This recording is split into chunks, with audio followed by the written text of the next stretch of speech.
Hello. So last week, or the last lesson that you've watched, we left off on simple interest. So today we're going to start covering compound interest. And then the last portion of this unit will be future values, or also called annuities. So compound interest today. So very few banks today pay interest based on simple interest formula. Instead, they actually pay interest by using a principle called compounding. And we'll look at the compounding and simple interest in a minute, but basically the difference between them is that simple interest grows very slowly. It's not an exponential growth, whereas compounding interest speeds up the process because it's actually an exponential function, and you'll see in the formula, and maybe that doesn't make a lot of sense to you, but basically with compound interest, we're making interest on our interest. So if you have an investment, so with simple interest, you get a certain amount of interest, so you get a certain rate over a certain period of time. With compounding interest, we have certain compounding periods. So the interest that we're earning continues to earn interest as well as the principal that we've already invested. So simple interest is interest on the principal amount. Compound interest is when your principal and any earned interest both earn interest. So for example, at the end of a year, you've earned a certain amount of interest. That interest gets reinvested and compounded. And in the following years, you're also earning interest on that amount. So just an example. So if we have $100 that's been invested at 10% annual interest, and we are getting paid simple interest, it doesn't really look like a huge difference in the first year for sure. In the second year, third year, even by about the 10th year, it's not looking like a huge difference. By 20 years, we do see a big jump. But if you look and see, if we have something invested in for 50 years, we have a huge amount of difference. So at the 50-year mark, our $600 that we would have made could actually be 11,739. So compound interest is your best friend when investing because time, like over time, that's going to grow exponentially. So compound interest formula. So for simple interest, we had I equals P times R times T. Oops, sorry, it keeps doing this.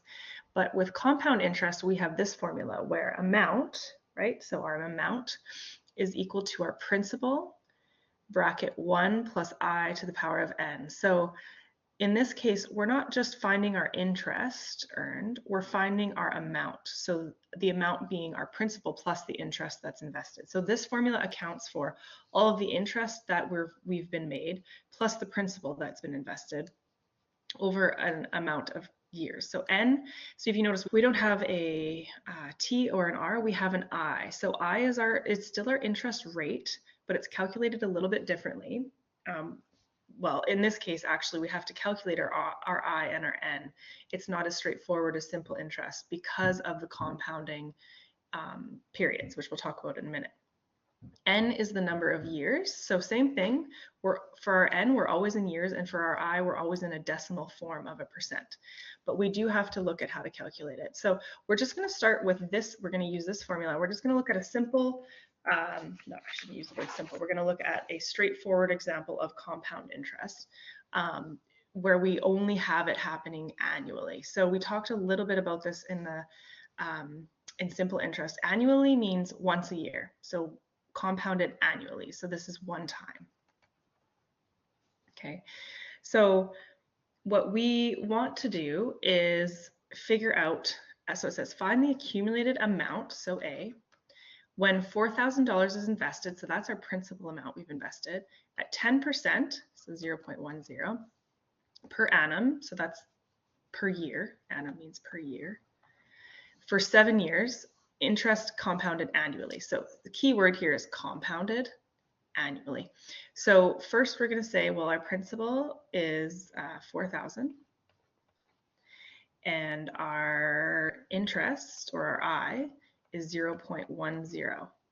And our N is however many years, and we have 7 years. So in this example, our I and our N are given straightforward in the question, and we'll talk about how if it's not annually, so if it's semi-annually or weekly or anything like that, this I and this N will change based on what my compound periods are. In this case, I only have a compound period of 1 time a year. So it's going to be pretty straightforward. So A is equal to P1 plus I to the power of n. My principal amount is 4,000. My interest is 0.10, and my n is 7. So when I plug that into my calculator, and I wonder if I should, well, let's just say, so this is going to be 4,000, 1.10 to the power of 7. So you can type in 1.10 to the power of 7 in your calculator times by 4,000. Should I pull up the calculator?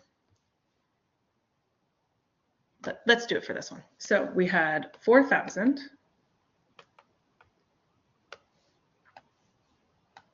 1 plus 0.1, right? 1 plus 0.1 to the power of 7.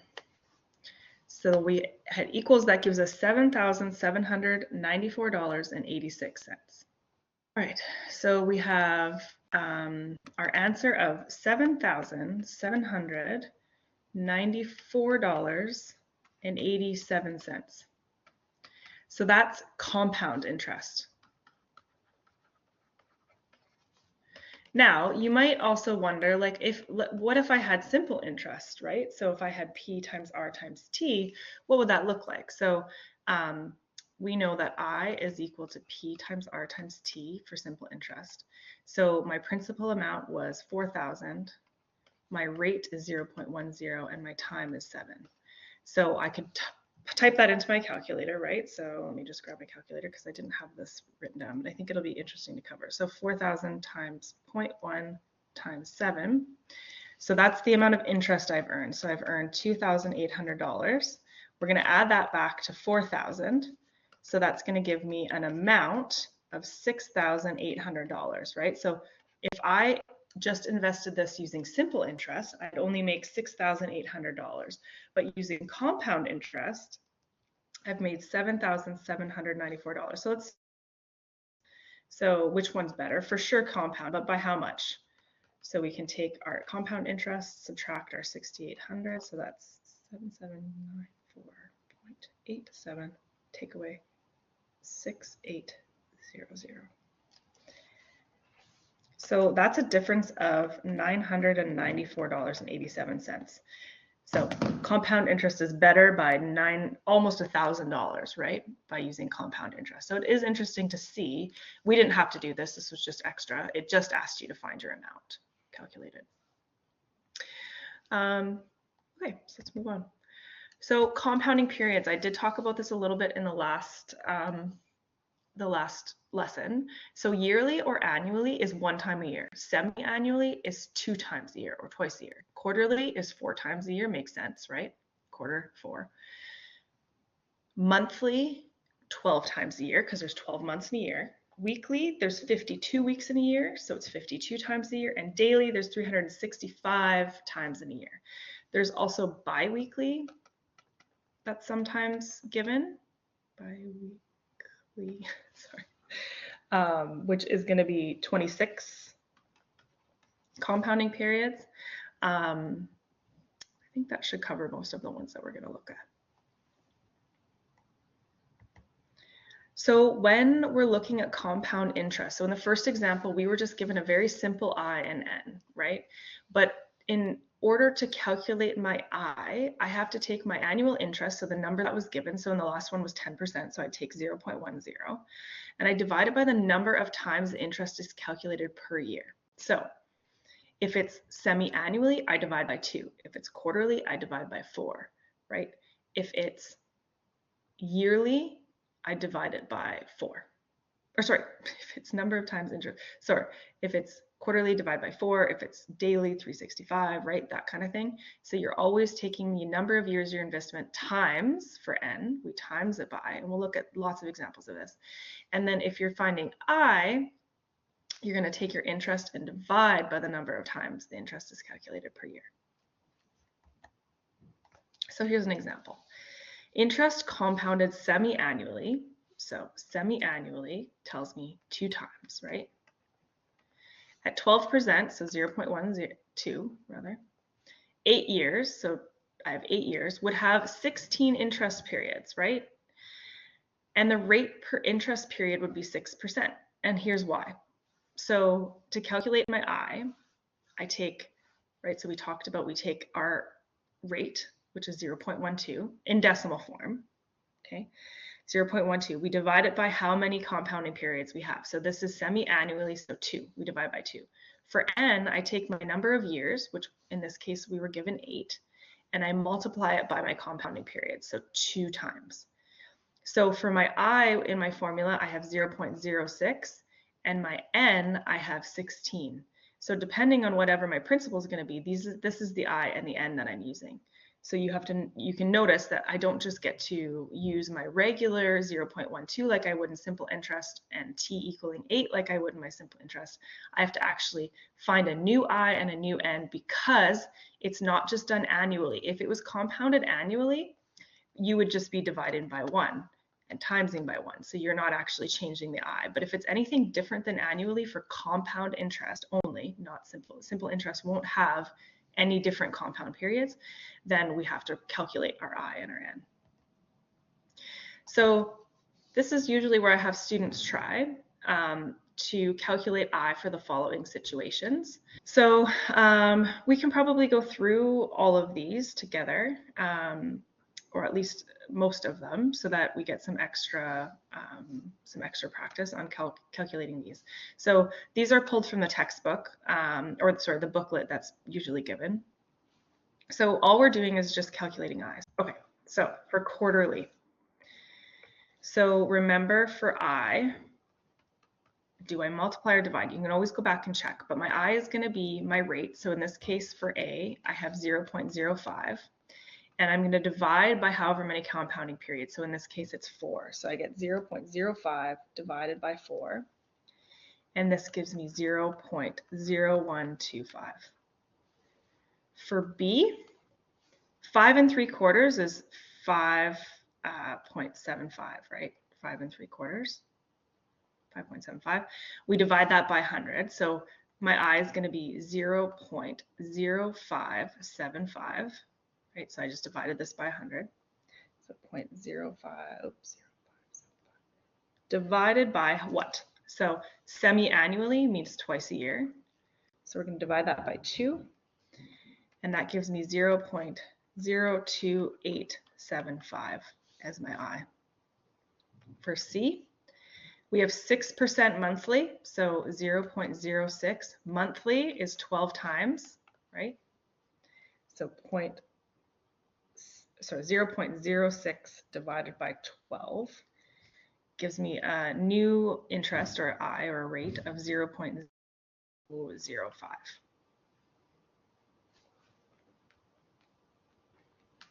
Yep, 0.005. For D, I have 4.2%, so bi-weekly. So bi-weekly, I said, was 26 times a year.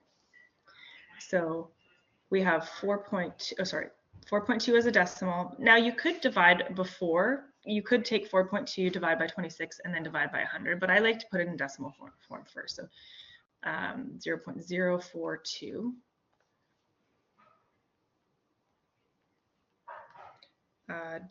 Biweekly divided by 26. Divided by 26 is, now you can keep this in fraction form if you want, but we get 0.0016. Let's just do 2. We're going to round this number to the nearest decimal place. So I get 0.00162 for my I. So that's biweekly. For E, we have daily. So we have 0.08. There's 365 days in a year. So we get 0.08 divided by 365. And that gives me 0.00022, we'll say. Or you could have done 219 if you wanted. As long as you have, at least 3 numbers. We call it significant digits, but or significant figures, but we want not just to have the zeros, right? We want to have a couple numbers in there basically. So you can see here, I left 3 numbers here just because these are very long. You could write them all. You could put 0.000219118. That's what the decimals, the calculator gave me.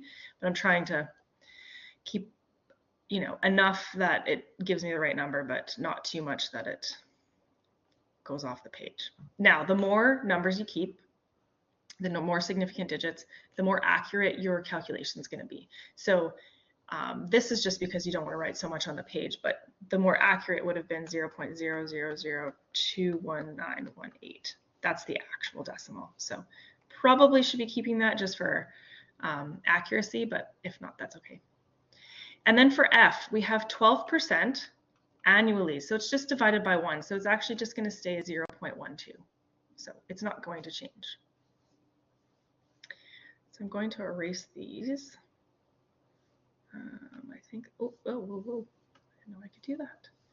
I thought there was a way that I could erase all of it. Yes. Okay. So we'll do calculating N. So for A, I know my N is going to be the number of years. So in this case, it says monthly for 2 years. So 2 years times the amount of compounding periods. Monthly is 12. So my N is going to be 24. For B, we have 3 years and it's done weekly. So that's 52 weeks in a year. So 3 times 52 is 156. So my N is 156. C is annually for 36 months. Now, this is a little bit of a tricky part. So remember, when I'm calculating my N, it has to be in years. So in this case, I'm given 36 months. So let's first convert 36 months to years before we do anything. So 36 months, so 36 divided by 12, right, is going to give you years. So 36 months is 3 years. So they're saying 3 years, but we need it in years whenever we're using this formula. So that's why this one was thrown in here. So 3 years, but now I still don't know is my N right. So it says annually. So it's just going to be those 3 years times annually, which is 1. So my N in this case is going to stay as a 3. Now, if it said semi-annually for 36 months, I would have taken that 3 and multiplied by 2. But we definitely can't have months. So let's look at D. D has something similar to that.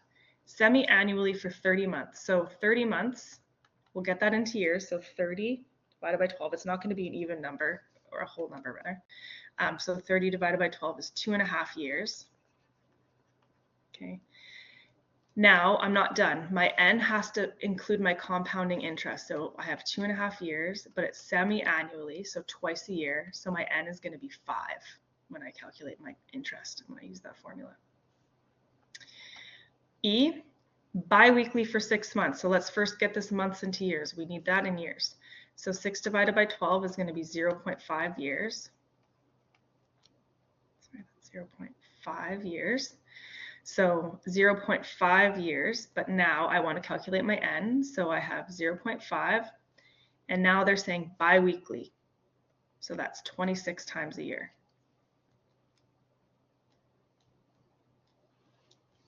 So it's 0.5, which was my months into years, times 26 gives me 13 as my N. Sorry, we're going to go to F. I had a student messaging me. Okay, it's daily for 3 weeks. So 3 weeks, well, we don't want that. So we know for every 3 weeks, there's how many weeks in a year? 52 weeks in a year. So we're just getting weeks to years. So 3 weeks divided by 52. So this is 0.06, we'll say, because 0.057. So 0.06 years. And they're doing it daily. So we had 0.06 years daily. Let's move this out of the way. So times 365. So times 365 gives me some 0.06 times 3. 21.9. Now, I did round this number, so this is going to be rounded, but you get the idea. So we need to make sure it's in years first, then we can do our compounding periods. So this is the amount of time it's in so either the amount of time is invested or the amount of time that our loan period is. And then this is our compounding period. So this is how many times this money is compounded, which is usually means a reinvestment. Okay, so example 3. We have Wayne bought a computer and he owes $3,000 to the computer store. They charge $7,000 and compound it quarterly.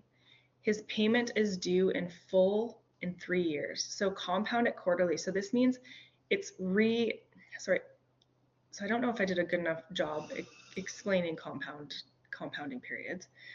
But in this case, we're just going to look at the formula. But you can see that the compound, so with simple interest, it's over just the amount of years. But with compound interest, we have compound periods. So this principal is compounded 4 times a year. So this interest rate changes. So that's why it's the interest rate changes in terms of the compound periods, but also the amount of times it's reinvested. So that's why you're making money on that interest. This should have been B, but anyways, A. Wayne bought a computer and he owes $3,000. So they're telling us that my principal amount is $3,000. Then they're saying they charge 7% and compound it quarterly. So we know for interest, or our I, we take 0.07 compounded quarterly. So we're going to divide that by 4. So 0.07, oops, divided by 4. That gives me 0.0175. Now N, this is for question A. So his payment is due in 3 full years. So, but in question A, it says, how much will he owe them in 3 years? So 3 years, but we know it's compounded quarterly. So I have 12 payments, or 12, like our N is 12 in the formula. So we did 3 times 4. So I'm going to pull up my formula here for compound interest. So it's P is 1 plus I to the power of N. I said my principal amount that was originally that I owe is 3,000. My I is 0.0175 and my N is 12.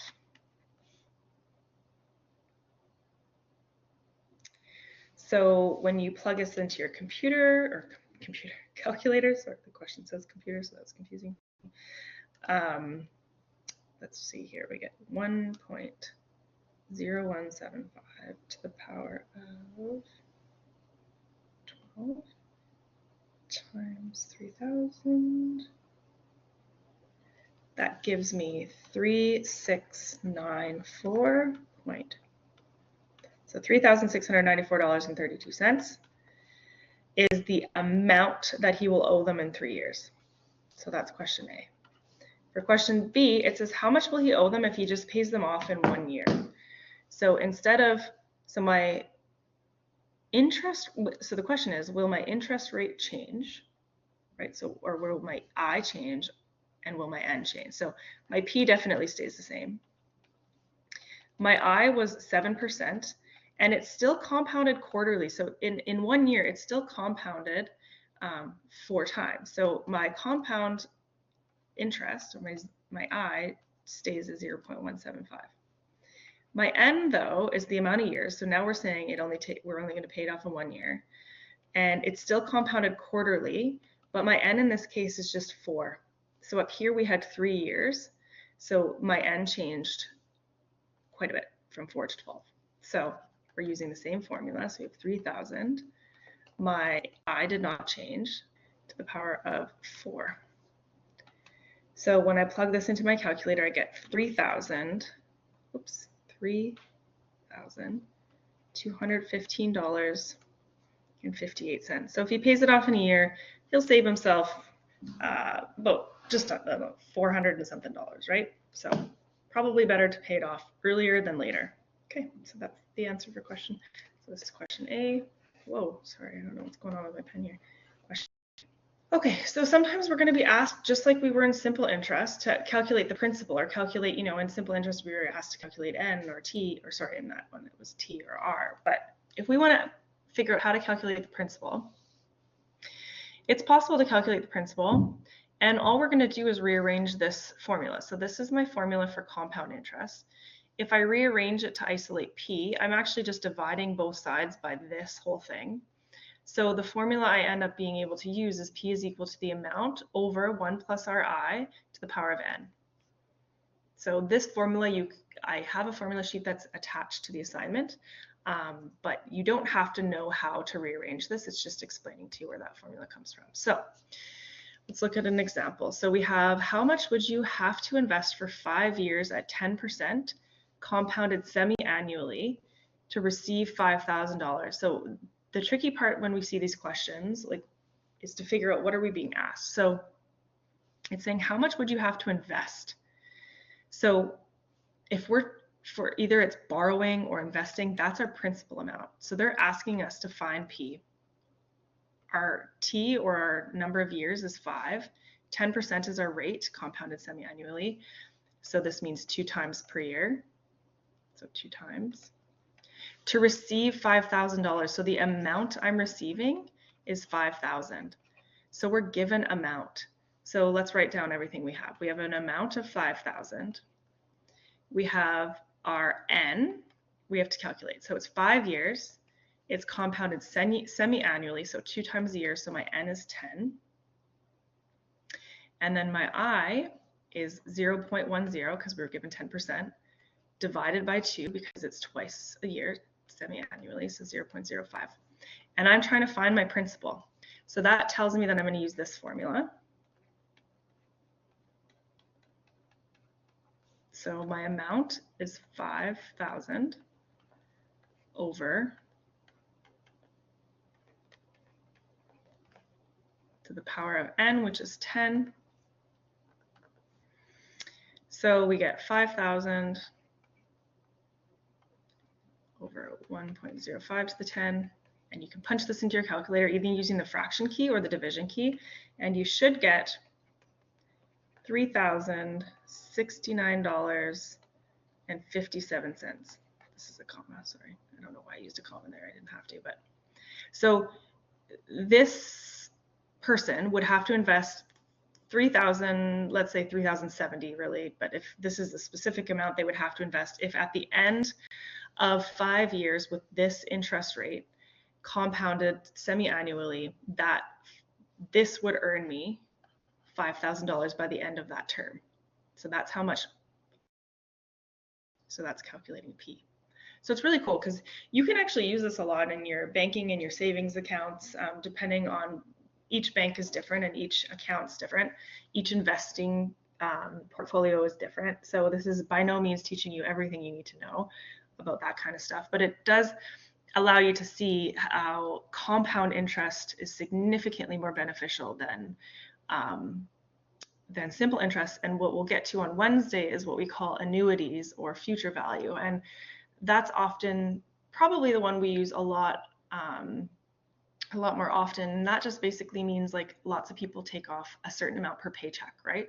So instead of just giving this big lump sum investment, which we often don't usually have, like how often do you have just $10,000 or $5,000 to put into a savings account or an investment account? So often what we'll do is we'll take off $50 a pay period, or every 2 weeks, or we'll invest $100 a month.